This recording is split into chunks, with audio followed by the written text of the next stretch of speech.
ಸುಮಾರು thank you sir. Dinakar Shetty. ಅಧ್ಯಕ್ಷರೇ, ಕುಮಟಾ ಹೊನ್ನಾವರ ನನ್ನ ಮತದಾರ ಕ್ಷೇತ್ರದಲ್ಲಿ 2021-22ಕ್ಕೆ ಸುಮಾರು 2250 ಬಸವ ವಸತಿ ಯೋಜನೆ ಮಂಜೂರಿ ಆಗಿತ್ತು. ಕೇವಲ ಇಲ್ಲಿ ತನಕ ಆ ಬಡವರಿಗೆ ಒಂದೇ ಒಂದು ಕಂತನ್ನ ಕೊಟ್ಟಿದ್ದಾರೆ. ಬಹಳ ಬೇಜಾರು ಅನಿಸ್ತಾ ಇದೆ ಮಾನ್ಯ ಅಧ್ಯಕ್ಷರೇ. ಈ ರೀತಿಯಾಗಿ ಹಿಂದುಳಿದ ವರ್ಗದವರಿಗೆ, ಬಡವರಿಗೆ ಈ ಸರ್ಕಾರದಿಂದ ಅನ್ಯಾಯ ಆಗ್ತಾ ಇದೆ ಅಂತ ನನಗೆ ಅನಿಸ್ತಾ ಇದೆ. ಇದಕ್ಕೆ ಉತ್ತರ ಯಾರಿಂದ ಬಯಸುವಂತ ನನಗೆ ಅರ್ಥ ಆಗ್ತಾ ಇಲ್ಲ.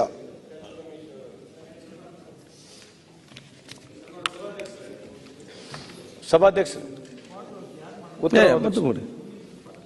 ಈಗ ಮಾನ್ಯ ದಿನಕರ್ ಶೆಟ್ಟಿ ಸಾಹೇಬ್ರಿಗೆ ಕೇಳಿರ್ತಕ್ಕಂಥದ್ದು, ಈ ಬಸವ ಅವರು ಕುಮಟಾ ಕ್ಷೇತ್ರದಲ್ಲಿ 2021-22 ಬಸವ ವಸತಿ ಸ್ಕೀಮ್ ಬಗ್ಗೆ ಕೇಳಿದ್ದಾರೆ. ಇದು 2250 ಮನೆಗಳು ಸ್ಯಾಂಕ್ಷನ್ ಆಗಿರ್ತಕ್ಕಂಥದ್ದು. 1,20,000ವರೆಗೆ ಸರ್ಕಾರ ಸಬ್ಸಿಡಿ ಕೊಡ್ತಕ್ಕಂಥದ್ದು. ಇದು 4 ಹಂತದಲ್ಲಿ 34 ಕಂತಿನಲ್ಲಿ ಕೊಡ್ತಕ್ಕಂಥದ್ದು. ಇಲ್ಲಿ 835 ಮನೆಗಳು ಕಂಪ್ಲೀಟ್ ಆಗಿದ್ದಾವೆ. 986 ಮನೆಗಳು ಇನ್ನ ಅಂಡರ್ ವೇರಿಯಸ್ ಸ್ಟೇಜಸ್ಗಳಿದ್ದಾವೆ. 117 ಮನೆಗಳು ಇನ್ನ ಸ್ಟಾರ್ಟ್ ಆಗಬೇಕಾಗಿದೆ. 25 ಮನೆಗಳು ಟೆಂಪರರಿ ಸ್ಟಾಪ್ ಆಗಿದೆ. 87 ಹೌಸಸ್ಗಳು ಕ್ಯಾನ್ಸಲ್ಡ್ ಆಗಿದೆ.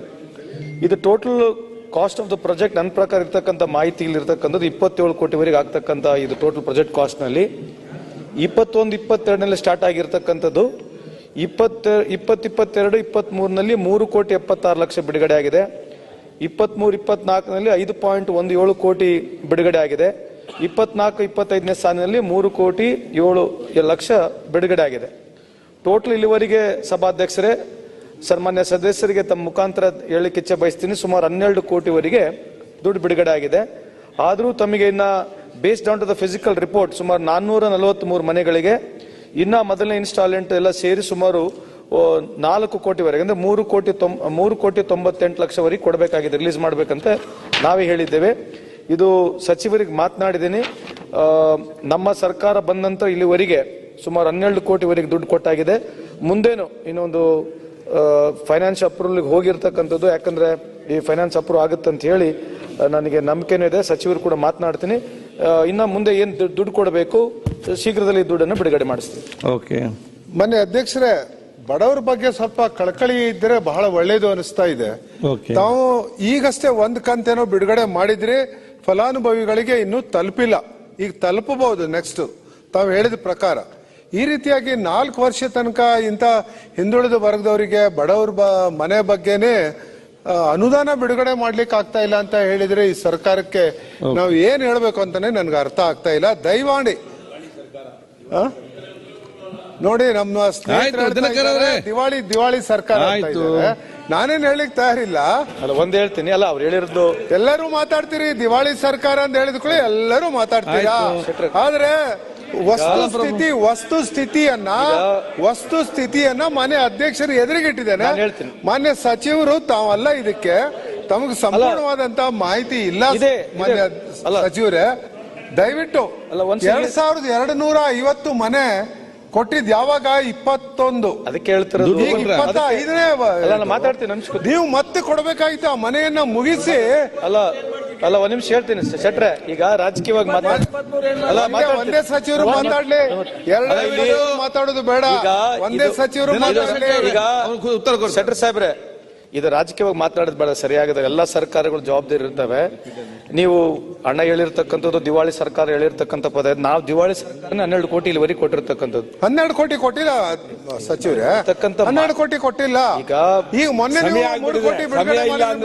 ನಮಗೂ ಲೇಟ್ ಆಗ್ಬಿಟ್ಟಿದೆ, 7-8 ಗಂಟೆ ಆಗ್ತಾ ಬಂದಿದೆ.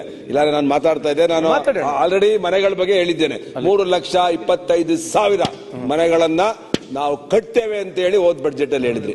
ಈಗ ಹೇಳಿದಿರಾ 4,775 ಕೋಟಿ ನಾವು ವಸತಿ ಯೋಜನೆಯಲ್ಲಿ ಹಣ ಬಿಡುಗಡೆ ಮಾಡಿ 3,05,000 ಮನೆಗಳನ್ನ ಕಟ್ಟಿದ್ದೇವೆ ಅಂತೀರಾ. 2021-22 ಇರುವಂತಹ ಮನೆಗಳನ್ನೇ ಇನ್ನು ನೀವು 27,000 ಕೋಟಿ ಕೊಡಬೇಕು ಕ್ಷೇತ್ರಕ್ಕೆ. ಅಂದ್ರೆ ಈ ಸರ್ಕಾರದಲ್ಲಿ ಹಣ ಇದ್ರೆ ಈ ಪರಿಸ್ಥಿತಿ ಬರ್ತಿರ್ಲಿಲ್ಲ. ಅದಕ್ಕೆ ನೀವು ಬಡ್ಜೆಟ್ ಅಲ್ಲಿ ಘೋಷಣೆ ಮಾಡಬೇಕಾದ್ರೆ ಸರ್ಕಾರ ಅಂದ್ರೆ ಜವಾಬ್ದಾರಿ ಸ್ಥಾನದಲ್ಲಿರುವಂತದ್ದು. ಸುರೇಶ್ ಗೌಡ್ರೆ, ಆ ಸರ್ಕಾರ ಜವಾಬ್ದಾರಿ ಅವ್ರು ಮಾತಾಡಿ ಸುರೇಶ್ ಗೌಡ್ರೆ. ವ್ಯವಸ್ಥೆಗಳಾದ್ರೆ ಬಡವರಿಗೆ ಅನ್ಯಾಯ ಆಗುತ್ತೆ. ಒಂದ್ ನಿಮಿಷ, ರಾಯರೆಡ್ಡಿ ಅವರೇ, ಹಿಂದೂ ಸರ್ಕಾರ ಮಾಡಿದ್ದು ರಾಯರೆಡ್ಡಿ ಅವರೇ, ನೀವು ಇರ್ರಿ, ನೀವು ಯಾಕೆ ಹಾಗೆ ಮಾತಾಡ್ತೀರಿ?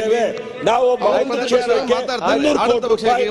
ಭಾಗ್ಯಗಳಿಂದ ವರ್ಷಕ್ಕೆ ಹೋಗ್ತಾ ಇದೆ, ಅವ್ರನ್ನ ಉದ್ಧಾರ ಮಾಡಿ ನೀವು ಹೇಳಿದ್ರೆ ಆರ್ಥಿಕತೆ ಮತ್ತೆ ಈ ಭಾಗ್ಯಗಳ ಬಗ್ಗೆ ನೀವು ಸುರೇಶ್ ಗೌಡ್ರೆ, ಆಯ್ತು, ನಿಮ್ಮ ಮನಸ್ಸಲ್ಲಿ ಹೇಳ್ಬೇಕಂತ ಹೇಳ್ಬೇಡಿ, ಆಲೋಚನೆ ಮಾಡಿ ಮಾತಾಡ್ತೇನೆ. ದಯಮಾಡಿ ಈಲ್ಡ್ ಆಗಿ ನಾನು ಸುರೇಶ್ ಗೌಡ್ರು ನಾನು ಹೇಳ್ಲಾಗ್ತೇನೆ, ನೀವು ನಾನು ಅವರು ಸುರೇಶ್ ಗೌಡ್ರೆ.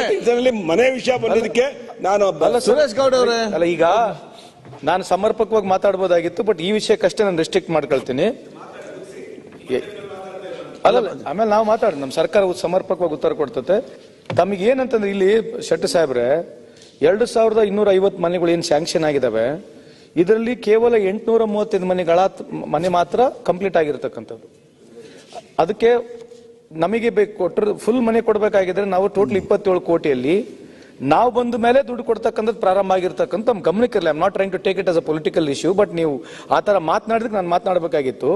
ಇಲ್ಲಿ ನಾನು ಯಾವ್ಯಾವ ವರ್ಷದಲ್ಲಿ ಎಷ್ಟು ದುಡ್ಡು ಬಿಡುಗಡೆ ಆಗಿರುತ್ತೆ ಹೇಳಿರ್ತಕ್ಕಂಥದ್ದೇ ಬೇಕಾದ್ರೆ ಸಮರ್ಪಕವಾಗಿ ನಿಮಗೆ ಮನೆ ಸಚಿವರೇ, ಈಗಷ್ಟೇ ನೀವು ಬಿಡುಗಡೆ ಮಾಡಿದ್ದೀರಾ, ಇನ್ನೂ ಅವ್ರಿಗೆ ಮುಟ್ಟಿ ತಲುಪಿಲ್ಲ, ಮಾತಾಡಕ್ಕನೆ ಬಿಡ್ರಿ, ತಲುಪಿಲ್ಲ ಅವರಿಗೆ ಮಾತಾಡಕ್ ಆಯ್ತು, ಈಗ ತಲುಪಿಸ್ ಅಲ್ರಿ.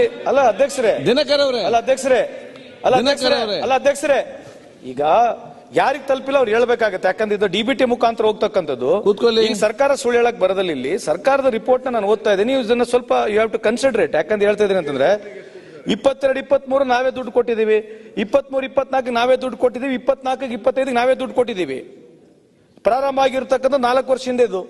ಸೊ ಸ್ವಲ್ಪ ಸಮಾಧಾನವಾಗಿರಿ, ಕೇಳಿಸ್ಕೊಳ್ಳಿ ಫಸ್ಟ್, ಆಮೇಲೆ ನೀವು ಮತ್ತೆ ಇಷ್ಟೊತ್ತಿಗೆ ಅದನ್ನ ಮುಗಿಸಿ ಮತ್ತೆ ಹೊಸದಾಗಿ ನೀವು ಮನೆಯನ್ನು ಕೊಡ್ಬೇಕಾಗಿತ್ತು.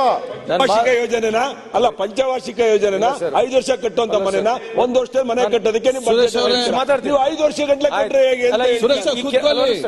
ನೋಡಿ, ಪ್ರಶ್ನೆ ಮಾಡಿದ ಪ್ರತಿಯೊಂದು ಕೂಡ ಪ್ರಶ್ನೆ ಮಾಡಬಹುದು. ಅಲ್ಲ, ನೀವು ಕೂತ್ಕೊಳ್ಳಿ. ಈಗ ಬಸವ ವಸತಿ ಯೋಜನೆ ಇದು ಮನೆ, ಇದು ಅವ್ರು ಸ್ವಂತ ಕಟ್ಕೋಬೇಕು. ಸರ್ಕಾರ 1,20,00,000 ಬೆನಿಫಿಟ್ ಕೊಡ್ತದೆ. ಕೇಳ್ರಿ ನಿಮಿಷ, ಬಸವ ವಸತಿ ಯೋಜನೆ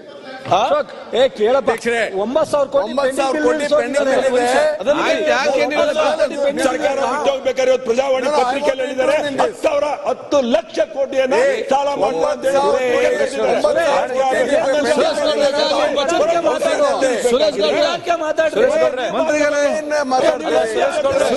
ಬಿಟ್ಟೋಗಿದ್ರಿ. ಇದು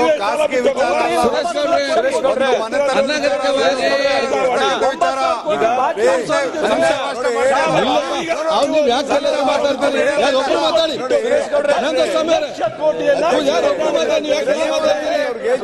ಅವ್ರು ಮಾತಾಡ್ತಾರೆ ಬೇಕಂತ ಹೇಳಿ ನೀವು 12 ಲಕ್ಷ ಕೋಟಿ ಮನೆಗಳಿಗೆ ಅಪ್ರೂವ್ ಮಾಡಿದ್ರೆ ಈಗ ಹಿಂದೆ ರಾಯರೆಡ್ಡಿ ಅವರೇ, ಇಟ್ಸ್ ಎ ಕಮಿಟೆಡ್ ರಾಯರೆಡ್ಡಿ ಅವರೇ,